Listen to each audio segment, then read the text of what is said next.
Hello again everybody, today I'm back, and it's been a while, but today I'm back to talk to you about one of the most difficult parts of my life over the past few years. It's been a really hard time for me. I've really struggled to really get over this problem, but now I think I'm finally on the other side of it. I've finally beaten it, and I'm ready to talk to you guys about my reading slump. Now, we've all been there. Anyone that reads hits this wall at some point. You just get to a point and you're on a roll, you're reading so many amazing books, everything seems so great, there's so many things you're excited to read in the future, you've got such a long TBR pile, and all of a sudden, smack. You just don't really care anymore, you can't really get into a book, nothing feels like it's grabbing you, and it's the weirdest, most unnatural feeling to go from loving books, reading them all the time, talking about them all the time, thinking about them all the time, to all of a sudden, just not really being fussed.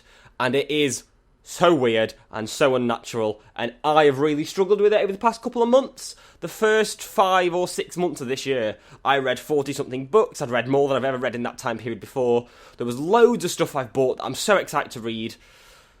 And then, all of a sudden, crash, it all went away, and I just couldn't get excited about reading for a while. And it's something that I've only just managed to get the other side of, and I now feel great about it all. And so today, I'm here to share my top 5 reading slump recovery plan to really help you out when you're stuck in that really dangerous rut and you can't get out of it. This is the plan to follow. 1. Stop what you're reading right now. We've all been there. You're reading a book, you're really enjoying it, then the slump hits, and that's it. You just don't want to carry on reading, but you think, no, I can do this. 20 more pages and I will be fine. I'll be hooked back into it again, and I'll finish it, and it'll be fine. It'll be like this never ever happened. That's never how it goes. You always end up ruining that book for yourself. So just do it. Put it down right now. Step 2. Do something else. Anything else. Have a detox from reading. Whether that's binge watching ridiculous amount of hours of a TV show on Netflix, or playing your favourite video game until all you can visualise is how the real world would be better if it was a video game. Or, something else. Let's be honest, by something else, we all mean Pokemon Go. And that's it. You feel like you're detoxed, you've not thought about books in a few days, you've not looked at your shelves in ages, and that's when you're ready for step 3. Now, this is the one that I found the most therapeutic in the past. It hasn't worked this time, and you'll see why, but this is such a vital thing to do. Reorganise your bookshelves. For me, this is one of the most stressful and exciting jobs it's physically possible to do.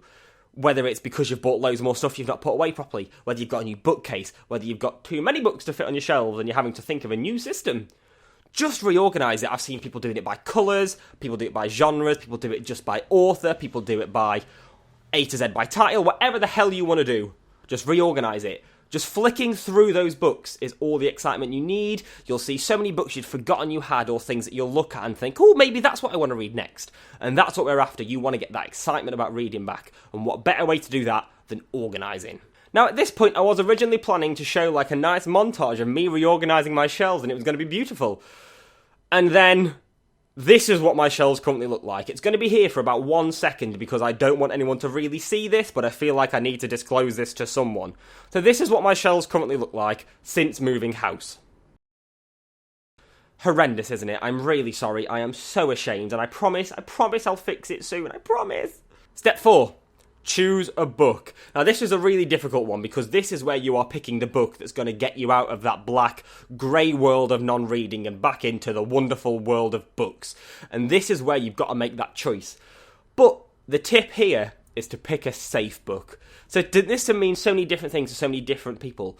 Whether that is picking something short, like a manga or a graphic novel, or whether this is picking a book of short stories that you can dip into and out of, or whether this is picking a really short book that you know you'll enjoy, that you can read in like one big session, or whether it's, and this is my favourite, going back and picking some real classics, those books that you go back to time and time again as your favourite books. Any of those are the safe choices that you know you're going to enjoy. The second part of step 4 is to read that safe book. This is the bit that is like coming home. You're reading a book that you're safe and secure in, and you're reading a book that you know is going to be the best kind of thing to get you back over this hump. And then that's it. That's the bulk of the task done, and that brings you on to step 5. This is where you emerge from your dark, grey world of non-reading as a beautiful, book-starved butterfly that is ready to go crazy and spend all the money on books and never have enough time to read all the books in your growing TBR pile. And it's amazing, and it feels like home, and it's just the best thing in the world. So there we have it. That's my 5-step reading slump recovery plan. I've used it numerous times in the past and it's helped me get over these slumps, and I spoke to a few other people about the things they've used for theirs, and the same kind of things have always worked. So I'm really intrigued to see what you guys think. What's the longest slump you've ever had? Mine was 2 and a bit years, which was ridiculous, and I'd be amazed if anyone can beat that, and I feel sorry for you if you can. The other thing I want to know is, what do you guys use to get over a slump? What kind of book do you read when you want to get out of a slump? It's always really good to have all these tips to resort to so you can get out of these horrible situations as quickly as possible. The other thing you'll have noticed, especially if you've watched a few of my videos before, is this is a completely new style of video for me. I'm much more of a talk to the camera kind of person, and these kind of cutaway things have been so different for me. But I'm really intrigued to know what you guys think about it. Do you like it? Would you like to see me do more? Do you like the more traditional style stuff? I quite like the idea of doing a mixture, but I'd love to know what you guys think. If you have enjoyed, leave a like and subscribe and comment and all that stuff. It's so appreciated. My Twitter and Goodreads and all that stuff's in the description down below as well. And other than that, thank you so much for watching, and I'll see you soon with my next video.